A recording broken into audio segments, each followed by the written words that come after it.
Hello everyone. Back again with film recap. In this video, I will recap one of a thriller film from 2015, titled Road Games. Before we get to the storyline, don't forget to like and subscribe for more film recaps and have a great day.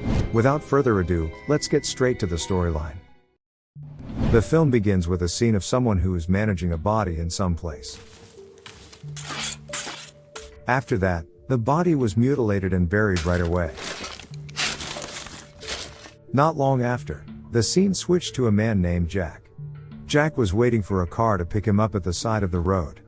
It's a bit strange when we can see there is a road sign that states to never give a ride to anyone on this road. It's not known exactly what that means, but it's clear that every car that passes on that road never gives Jack a ride. Both from newcomers and residents in the area. Jack, who was alone, could only surrender while suppressing his emotions. As time went on, Jack continued walking until he finally saw a man and a woman fighting. Ça va? Hey! Hey! From there, the man immediately left the two of them in the middle of the road. Upon further questioning, it turns out that this woman's name is Veronica, and she is a native French speaker. However, she is capable and fluent in English, while Jack is from UK and unfortunately, he does not understand French at all. Come on, what is wrong with these people? For your information, Jack was in France at that time. But unfortunately, when he was about to go home, he was robbed by thugs in the middle of the road. As a result of that incident, all of his money, a cell phone, and also a car he was driving were even robbed by the thugs. But fortunately, he still have his passport with him. On the other hand, Veronica lives alone and plans to migrate to another country because she has no one else in the area. She told Jack that both of her parents had died from a chronic illness. When night fell, they decided to spend some time in the woods. While heating up her body, Veronica told Jack that she had recently been practicing to make autographs. To make a long story short, in the morning, Jack woke up and he noticed that Veronica was no longer next to him. As it turned out, that woman was bathing at a lake. Jack, who saw that, immediately plunged into the lake as well. After bathing together in the lake, they continued their journey by walking along the roads in the area. Unexpectedly, just as they've given up on the situation, they come across a car that offers to take them for a ride. I can take you as far as I can, but not so far. However, Veronica didn't look happy at all, and she began to feel afraid of that man who intended to help them instead. By the way, this man is Grizzard. He is a native of the area, and he does not speak English very well.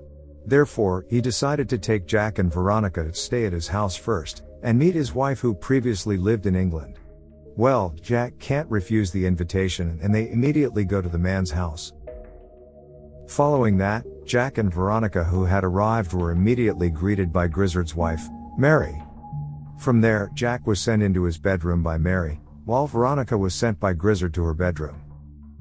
After Mary left Jack alone in the room, Jack, who was already tired, immediately lay down on the bed and promptly fell asleep. By the time Jack awoke, it was already nightfall. Then he was curious about a box that had Grizzard written on it. When the box was opened, there were several photographs from Grizzard and Mary's youth. It doesn't stop there, there's also a photo of a boy and a girl inside the box. Based on what he had seen, Jack was very sure that Grizzard and Mary were not alone in this house. Despite this, neither Jack nor Veronica have seen a girl or a boy in the house. After a dinner, Jack purposefully approached Veronica, who was smoking on the terrace of the house. Well, to get closer, Veronica also told him that she used to have a brother. But sadly, her brother was run over by a tractor when the two of them were playing hide and seek in a field. Then, Jack returned into the house to accompany Grizzard to watch TV that night. At that point, Jack said that he had to leave Grizzard's house as soon as possible because he had to go back to England to meet his family. Plus, Veronica also plans to migrate to other countries to continue her life there. Not long after that, Jack asked about Grizzard's children, but Grizzard strangely responded that he had no children at all. Then, Jack begins to wonder whose child is in the photograph that he had seen in his room earlier. Of course, Jack was surprised by Grizzard's statement. But he didn't want to bother and went to sleep right away. When Jack awoke the following day, he took a shower before leaving Grizzard's house. However, the situation in house that morning was strangely quiet. Aside from that, Veronica was not there either. Just when Jack started to overthink, Grizzard suddenly appeared while holding a hammer. À quoi ça? Je répare.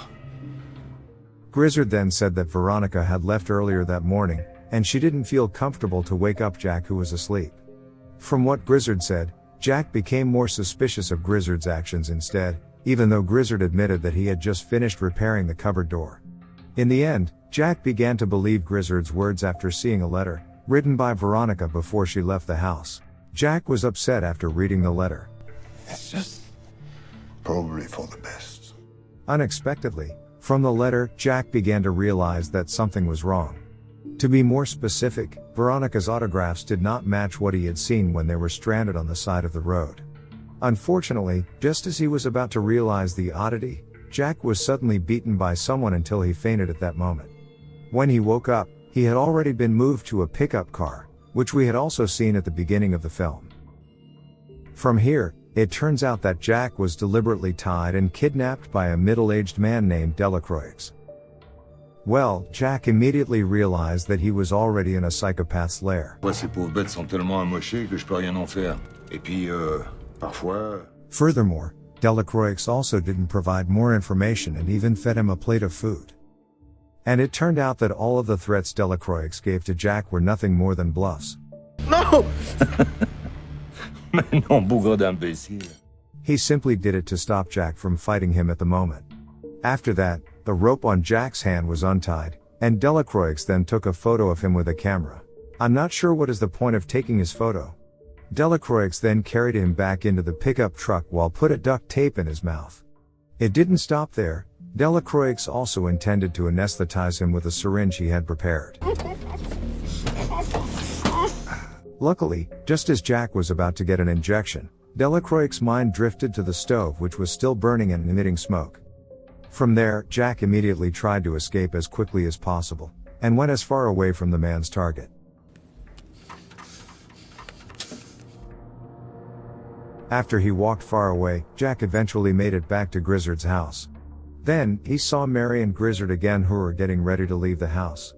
After the two of them left, Jack went straight into the house in search of Veronica. And sure enough, Veronica was locked up in one of the rooms.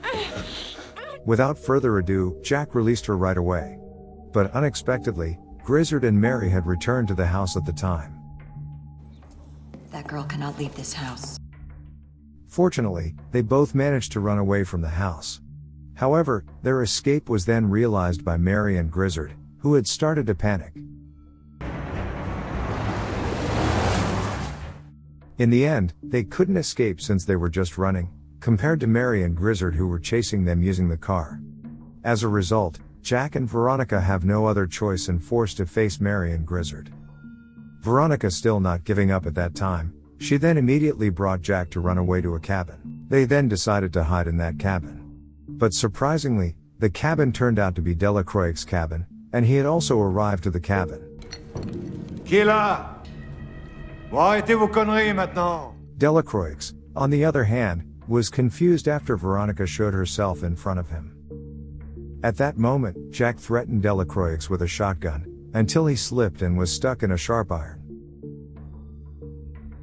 It's not known what Veronica was planning there, but it is clear that she has hidden Jack with a tarp. Moreover, Veronica was still not satisfied with Delacroix's death. She then stabbed a knife into his chest.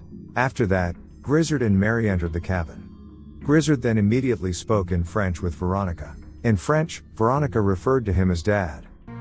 Mais tu veux jouer avec moi, papa, n'est-ce pas? In fact, he still be able to imagine the form of Veronica when she was a child. In other words, Veronica had been lying to Jack the whole time. Same goes to Grizzard, who had told Jack he didn't have a child despite the fact that Veronica was his daughter. At this point, it was revealed that Veronica was a serial killer who could kill anyone for no apparent reason. Moreover, Veronica had also brutally murdered her younger brother, and mutilated him after they had just finished playing hide and seek. So that's why at the beginning of the film, we are shown a body victim and a person who did it, and that person turns out to be Veronica.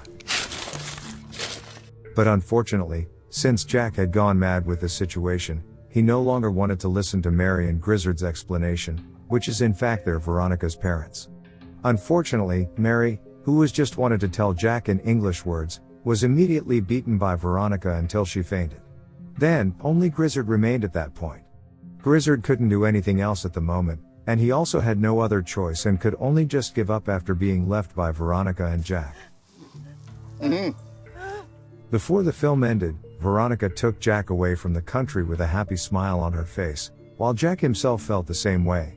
At that time, Jack still had no idea that he would be killed by that woman as well. Basically, from the beginning of the film, we have been given a hint about the road signs that are prohibiting giving rides to anybody. We could assume that the road signs explains what Veronica, who is a psycho girl, had done before. She had also tried to run away from her parents for many times. Until Grizzard was forced to put up the signboard, so that his daughter would not being offered a ride out of the area. It didn't stop there. Grizzard and Mary done it because they didn't want their child to be imprisoned. On the other hand, they also don't want any more deaths which keep increasing every month. Therefore, Grizzard is willing to pay Delacroix, who works as a butcher, to drug Jack and take him to a port. Honestly, I wonder why Grizzard, Mary or Delacroix didn't tell Jack right away that Veronica was a murderer. Well, when I reflect back to the earlier scene, I believe they already knew that Jack would have more trust in Veronica, who had played victim from the beginning, and told her stories to Jack. Okay guys. That's all the recap for the Road Game 2015. Thanks for watching. See you again in the next video.